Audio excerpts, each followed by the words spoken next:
বেদান্ত যাপন এক। স্বামী সর্বপ্রিয়ানন্দ।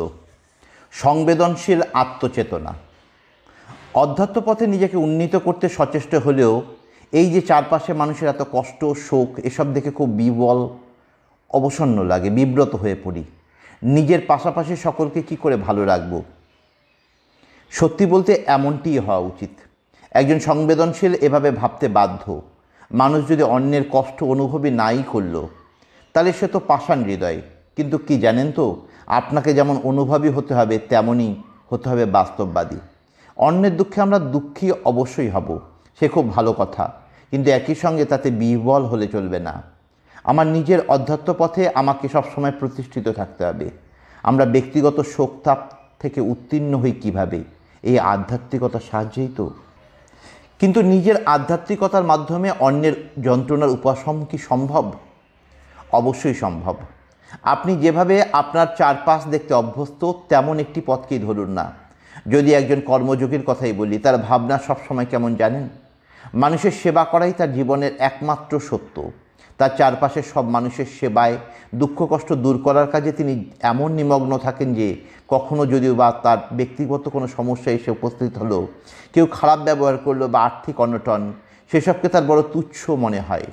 এমনই হয় দেখবেন, যখন অনেককে ভালো রাখার গুরুদায়িত্ব আপনার কাঁধে, যখন আপনি তাদের পরিস্থিতি, প্রতিকূলতার সঙ্গে একাত্মবোধ করছেন, তখন আপনার ব্যক্তিগত অপ্রাপ্তি গৌণ হয়ে ওঠে।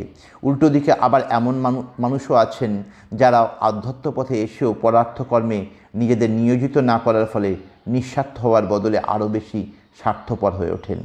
নিষ্কাম কাজের মধ্যে না থাকলে, সারাক্ষণ নিজেকে নিয়ে একা থাকলে মন বড় সংকীর্ণ হয়ে যায়। এই ক্ষুদ্র দেহবুদ্ধি নিজস্ব সমস্যাই তখন সর্বস্ব হয়ে ওঠে। বারাণসীতে রামকৃষ্ণ মিশনে যে হাসপাতাল আছে, সেখানকার এক মহারাজের কথা বলি। অবশ্য আমার সঙ্গে তার প্রত্যক্ষ সাক্ষাৎ হয়নি কখনো। অন্য এক প্রবীণ সন্ন্যাসীর কাছে আমি এই ঘটনা শুনেছি। বেশ কিছু বছর আগেকার কথা। বারাণসীতে সেই মহারাজের কাছে ব্যক্তিগত নানা সমস্যা নিয়ে তরুণ সন্ন্যাসীরা উপস্থিত হতেন। মহারাজ তাদের বলতেন, তোমরা যে কী এত সমস্যার কথা বলো আমি বুঝি না। রাগ, লোভ, ইচ্ছা, সন্ন্যাস জীবনের নানা সংকট, কি এসব? আমি যখন তোমাদের বয়সে সন্ন্যাসী হয়ে প্রথমেই হাসপাতালে এলাম, সকাল থেকে রাত অবধি আমাদের কাজ ছিল অসংখ্য রোগীর সেবা করা, তাদের কষ্ট যন্ত্রণা যেটুকু সম্ভব লাঘব করতেই হবে। আমাদের মতো তরুণ সন্ন্যাসীদের তখন দম ফেলার সময় থাকতো না। সারাদিন ধরে হাসপাতালে অক্লান্তভাবে শুধু কাজ আর কাজ। বিকেলের দিকে খাওয়ার সময় পেলে একবার আসতাম, কখনো সেটুকুও সময় পেতাম না, বা এতই দেরি হয়ে যেত যে কোনো মতে ওই রেখে দেওয়া ঠান্ডা খাবার নাকে মুখে গুজে আবার কাজে ছুটতাম। বেশিরভাগ দিনই সন্ধ্যার প্রার্থনায় যাওয়ার সময় থাকতো না। সব কাজকর্ম সেরে রাতে সামান্য কিছু খেয়ে অবশেষে যখন শুতাম, সুইচ অফ করে দিলে আলো যেমন এক মুহূর্তে নিভে যায়, আমার ঘুমও ঠিক ওভাবেই এসে যেত। দিনের পর দিন এই কাজের মধ্যে দিয়ে আমার জীবনের 40টি বছর কেটে গেল। কই একবারের জন্য তো তোমরা যেসব সমস্যার কথা বলছো তা অনুভব করার অবকাশ আমি পেলাম না। ভাবতে পারছেন, নিজের যাবতীয় ক্ষুদ্রাতি ক্ষুদ্র তুচ্ছ সমস্যা থেকে মুক্ত এমন একটি কর্মব্যস্ত জীবন কত বড় আশীর্বাদ। কর্মযোগ ব্যতীত অন্য কোনো পথে কি দুঃখ কষ্টকে অকিঞ্চৎকর বলে উপলব্ধি করা যায়? যায় বই কি। ভক্তের কথা ভাবুন, তার মন কি বলে? ঈশ্বরপ্রেমই আমার সর্বস্ব। নিজের সামান্য সমস্যাগুলি একজন ভক্তের কাছে কিছুই নয়। উৎসব অনুষ্ঠানে এটি চাই সেটি চাই, এই ধরনের স্বাদ মেটানোর জন্য তো একজন ভক্ত তার ভগবানকে ডাকেন না। ভক্তের জীবনের একমাত্র আশঙ্কা, যদি আমি কখনো ঈশ্বরকে ভুলে যাই।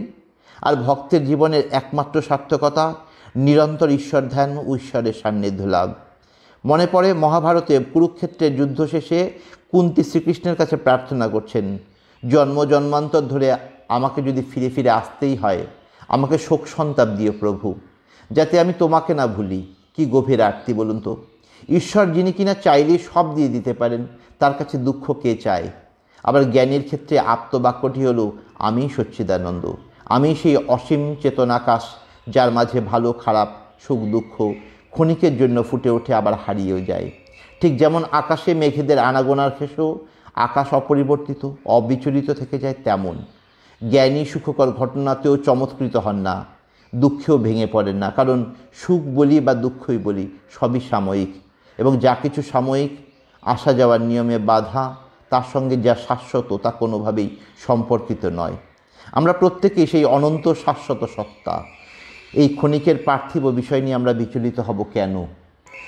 তত্ত্ব দিয়ে যখন বুঝি মনে হয় বেশ পারছি, কিন্তু বাস্তবে চলতে গেলেই দেখি কত কিছুকেই নিজের বলে ভেবে ফেলে তাতে জড়িয়ে পড়ছি। আর সব বাদ দিলেও নিদেন পক্ষে আমার এই শরীরের সমস্যাও তো আমারই সমস্যা। কেন আপনার সমস্যা হতে যাবে? এই শরীর আপনার সঙ্গে কোনোভাবেই সম্পর্কিত নয়।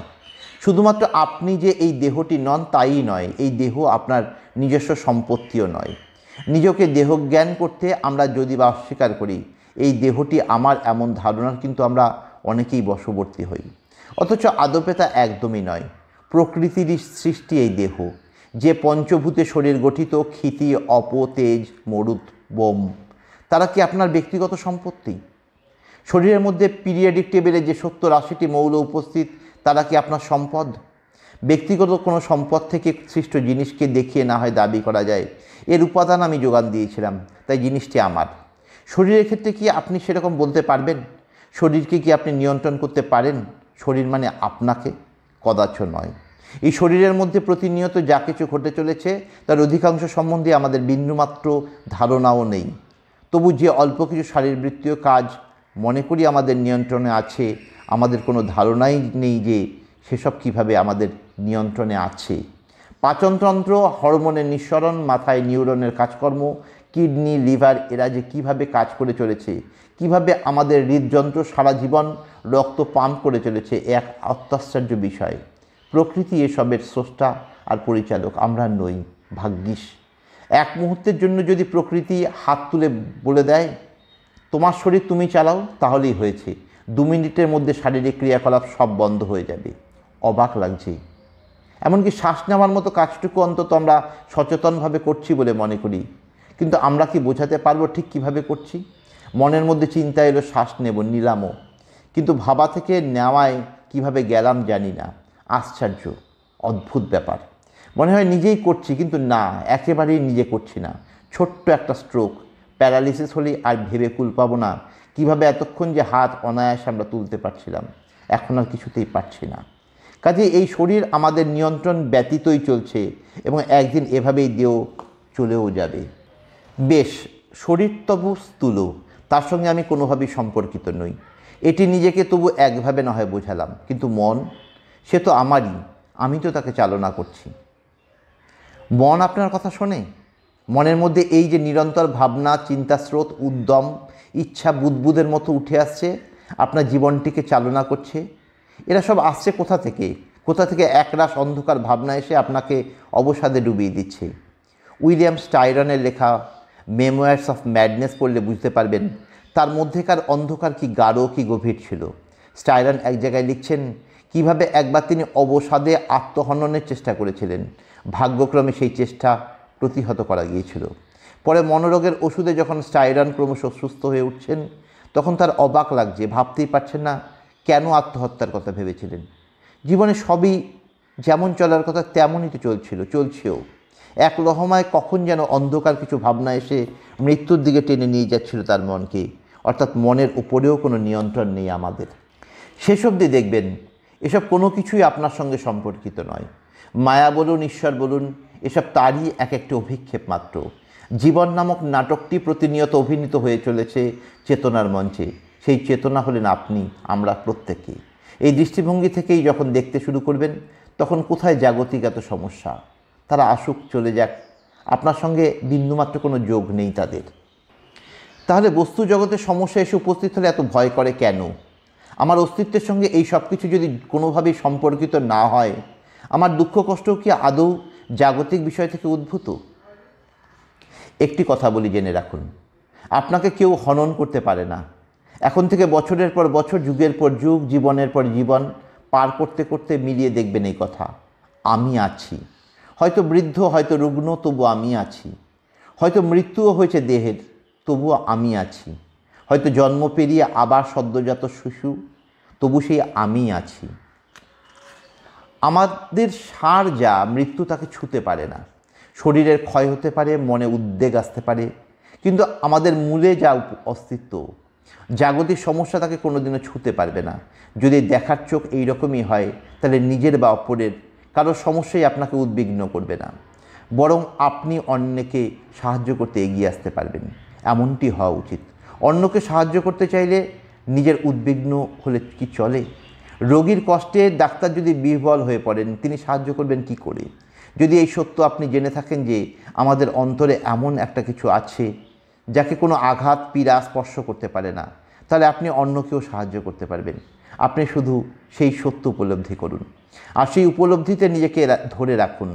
আধ্যাত্মিক আলোয় যারা আলোকিত, মানবতার সেবায় তারাই সুযোগ্য। মানুষের এত তীব্র দহনের উপশম খুঁজতে বসে বুদ্ধদেব যে সমাধান খুঁজে পেলেন, সেটি কী ছিল? কোনো নতুন ওষুধ, বিনোদন মাধ্যম, নতুন রাজনৈতিক কাঠামো? না, সমাধান ছিল আধ্যাত্মিক। কারণ সেসব দিয়ে দেখা যায় আমাদের সকল দুঃখ কষ্টই আধ্যাত্মিক অপ্রাপ্তি থেকে সৃষ্টি, আর কিছুই নয়।